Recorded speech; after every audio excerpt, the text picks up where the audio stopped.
Kool and the Gang merged an element of funk and R&B that can't be duplicated, even though people have tried. How does that make you feel? Well, it makes me feel very good. I mean, it's been over 55 years since we started. Of course, we had other names before Kool and the Gang. Our first name was the Jazzy Acts. That was back in 1964. Then the Soul Town Band, and then Kool and the Flames, and then Kool and the Gang. Our first record came out in 1969. So a little story about the Soul Town Band. We was with an organization called the Soul Town Review, and they were trying to be like the Motown Review. Ooh. And we had to learn all these Motown songs when we were the Soul Town Band. So when we left the Soul Town Band and we became Kool and the Flames, we had developed a sound between the jazz, the R&B, because we had to learn all the Motown songs. And when we changed our name to Kool and the Gang, because you had James Brown and the Famous Flames, and we didn't want to have any problems with the Godfather, so we thought a lot of different names to call ourselves. We said, all right, let's just call it Kool and the Gang. And then by the time our first record came out, 1969, we had developed a sound, which we called Kool and the Gang sound, which was jazz, funk, R&B, as you know. And of course, some of our big hits in the 70s was funky stuff, Get Down on It. No, that was the 80s. Funky stuff, Jungle Boogie, Hollywood Swingin', Summer Madness, yeah. So what about Summer Madness that stood out to you? Well, because we started off as the Jazzy Acts, and we were playing jazz, our own style of jazz. So Summer Madness was that kind of a song. When we did that in the mid-70s, people thought it was Herbie Hancock. Some people thought it was Donald Byrd, but a lot of people didn't know our jazz roots. So that's why Summer Madness, you know, it became a popular song. I mean, ask Will Smith with Summertime. So why do you think it's important to stick with your dreams instead of doing what's conventional? My grandmother, she played a little piano. Of course, my uncle, they used to listen to a lot of the jazz artists, jazz albums. My father was a boxer, featherweight. He was top 5, and he used to box in Cuba. And you had people like Miles Davis and Dizzy Gillespie and other musicians would come to Cuba. And so before, you know, they took the sanctions off, all these guys were there. Matter of fact, my father named me, actually, well, 2 things. He named me a nickname called Dolo Monteroso. And he didn't know that I was going to be a bass player. Dolo Monteroso was a famous bass player and keyboard player in Cuba. You know, he didn't know. He wanted me to be a boxer. I did box too for about 1 year up in Elmira, New York. You know, but you know, I continued to move with the music, and like I said, we found the house, and I'm glad I did. Me too. So, did you collaborate with other artists outside of the group? Well, most of the time it's all the members of Kool and the Gang. You know, the original members, myself, my brother, who just passed about 6 months ago, Ronald Bell, Felice Bell. Also, Spike Mickens, Dennis Thomas, Charles Smith, George Brown. You know, we all kind of worked together. And then we covered other people's songs, just a few. We did Since I Lost My Baby by the Temptations. We also covered Trying to Make a Fool Out of You from the Delphonics, you know. Ooh. Yeah, but we didn't really play with other musicians, but we covered material for other musicians. Are you still, well, with the pandemic, I know that you probably experienced some sort of slowdown Have you been afforded to tour or do virtual concerts? Well, we did a couple of virtual concerts, but of course we have not worked. She was 1 year. March was 1 year. I mean, we were on a cruise ship in out of Fort Lauderdale area, and that's when the pandemic hit, and so we haven't worked since then. Wow. So, but we have gigs on the table, but they all been pushed back until next year. So I have another place down in Orlando. I call it the OTC, the Old Town Condo. Okay. Yeah, my cousin and I, we have a condo there. And our living room was pretty much a studio. Have it set up, for Zooming. I'm Zooming from my house right now because I've been up here promoting my champagne. But I will be going back down next week.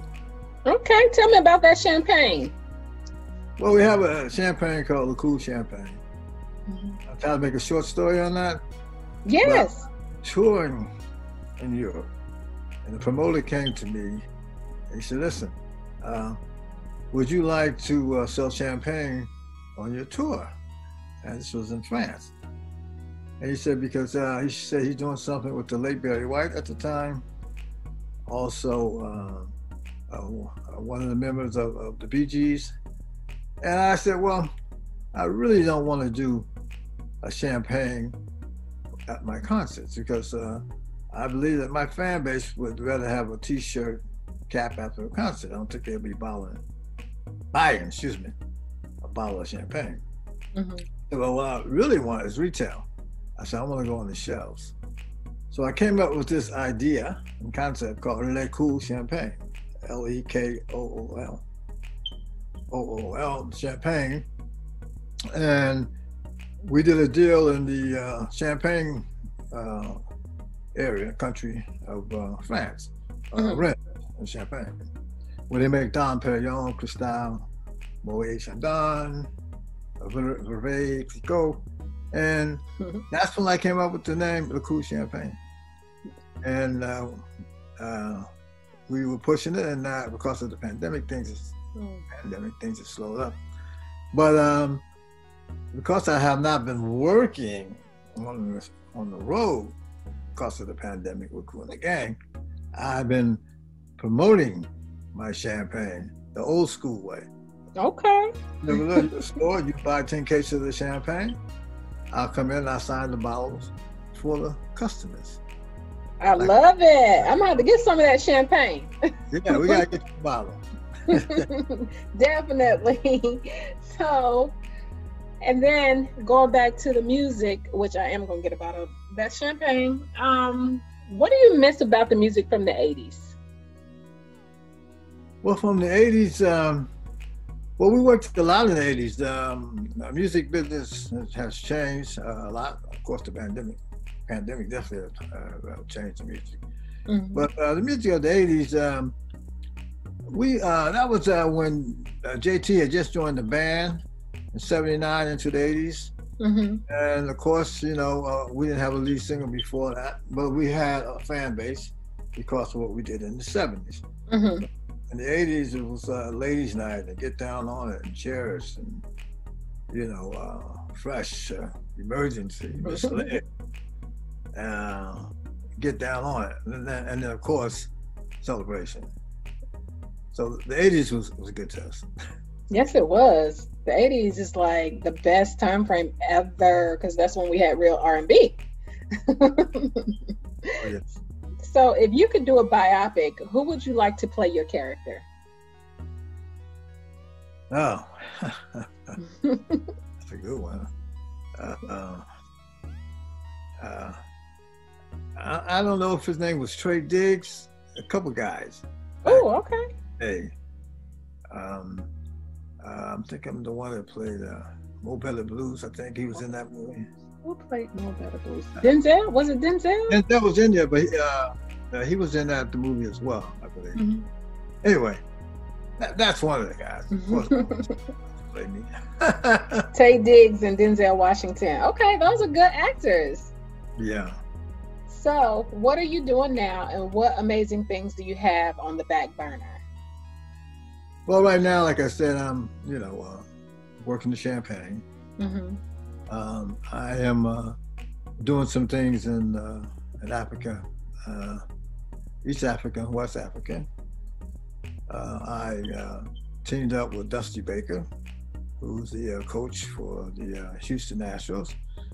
We are dealing with solar energy. We have a company called Kool Baker Energy. Mm-hmm. And we will be doing projects this year and to next year with solar energy in Africa. Of course, the pandemic again has slowed everything down. Can barely travel, but that's something else that I'm doing. Well, hopefully it'll rev back up. I mean, things are opening up. If people just be cool and take their time, you'll be back on the road in no time. Yeah, that's what we gotta do.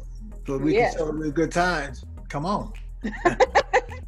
And then speaking of celebration, Kool and the Gang entered the Library of Congress. How does that happen? It just happened this morning.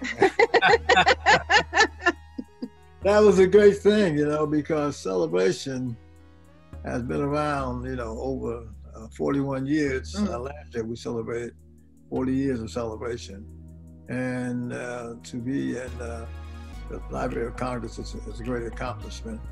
I mean, because they played celebration up in the space station one morning, I heard. Wow. Yeah, celebration has been used for so many things, Super Bowl, World Series, you name it, birthday parties, bar mitzvahs. And TV commercials. Oh yeah, quite a few of those. Mm-hmm. So with Celebration, why do you think that song was so popular? Well, it's a blessing. I mean, it came out at the time of when the hostages were in Iran and they came home. They played Celebration. We had kind of turned our career around with Ladies' Night, and we were out in California. And we do American Music Awards for Ladies' Night. And the tag of that Ladies' Night was, "Come on, let's all celebrate. This is your night tonight." So my brother had this idea. He said, well, let's take that tag, because he had created some music for Celebration. He came up with the idea of doing Celebration. And it had that kind of to me, it had a down home feel to it when he played the track before we put all the put all the vocals together. And it kind of reminded me of down in maybe Birmingham, Alabama somewhere, and Grandma and Grandpa sitting on the porch, rocking in the chair, drinking it had that vibe to it. And then of course Yahoo in there, so that made it kind of country. Still, we didn't know that record. Still, there's been a lot of different people with songs called Celebration, but we were blessed for this one to become what it's become. Now, right. The Library of Congress. I mean, and so many other things. Just a song like that you can't repeat. Try. We had another song called "Let's Have a Good Time." Didn't work.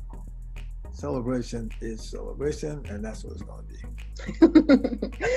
So why do you think it took so long to hit the Library of Congress? I don't know. That's whatever the voting process is. Like people are still, a lot of our fans still wonder why we're not in the Rock and Roll Hall of Fame. Yeah.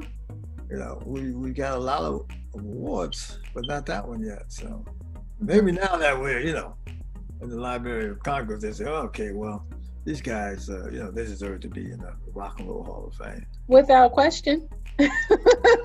We'll see. I think it's coming. I do. Yeah. So you're on social media, you're doing Zoom. How do you feel about it now? About Zoom? Just networking and getting. I think we're reaching many more people because a lot of people are home. Mm-hmm. You know, and again, I'm old school. This whole Zooming thing, and you know, I'm trying to get used to it. My son, you know, he has to show me how to use the iPhone the right proper way and how to, all of that. You know, I'm back in the days of Soul Train or whatever, and when you had vinyl out, when you had out, when you had CDs out. Now you got streaming. You know, I'm still not sure how did you make money on streaming. You're out there and people come see your concert. But now they can't come to your concert because of COVID-19. Right. I gotta say, like, hey, Corona, go away. Facts. We're all gonna have a good time. Celebration. Absolutely. So, with that being said, do you have an Instagram page where our viewers can follow you and a website where they can download your music? Well, the Kool Gang website is koolandgang.com. And my Instagram is Mr. Robert Kool Bell. My son made that change because there was a lot of Robert Kool Bells that wasn't legal. No. He had to put Mr. Robert. So go on Mr. Robert Kool Bell, not Robert Kool Bell, because that's not us totally. Oh, Lord.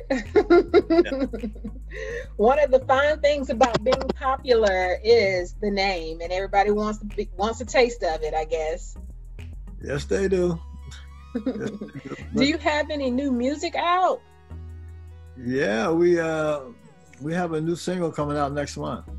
It's called For the Pursuit of Happiness. It's on YouTube now. If you go on YouTube, my fans is watching. If you go on YouTube, you put up, go into Kool and the Gang, The Pursuit of Happiness. We have a video too, but that's not, we coming out with a major video, but that was a temporary thing. But you can go on that right now, and who's ever watching, go on Kool and the Gang, Pursuit of Happiness. And the album, and it's gonna be called Perfect Union. Perfect Union? What influenced that? My brother before he passed. Oh. Yeah, I mean, he, actually, some of the lyrics is from the Constitution. For the pursuit of happiness, for a perfect union, and people coming together. And because he wrote Celebration. Now, you know, when Biden was nominated, right, what did they play? Celebration. Yes. When Biden won, what did they play? Celebration. So now we're looking for them to play Pursuit of Happiness, World Peace, coming out next month. Okay, I love it. That creative direction. That's awesome. Yeah, yeah. And it's a beautiful legacy. Thank you. You're welcome. So thank you so much for your time. I'm going to download the album. I was getting ready to pull it up, but the camera kept coming back to me, and I'm like, oh. So, and I just think it's a beautiful concept, even now with everything that's going on with Trump and the transition to the peace. Pursuit of Happiness is perfect. So thank you so much for that. Yeah, yeah.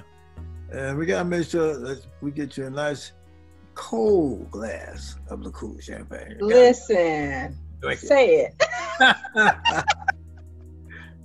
Okay. I'll have a nice profile picture with that champagne, okay? Okay. All right. Thank you, Mr. Bell. Okay, you take it easy now. Bye. Okay, bye.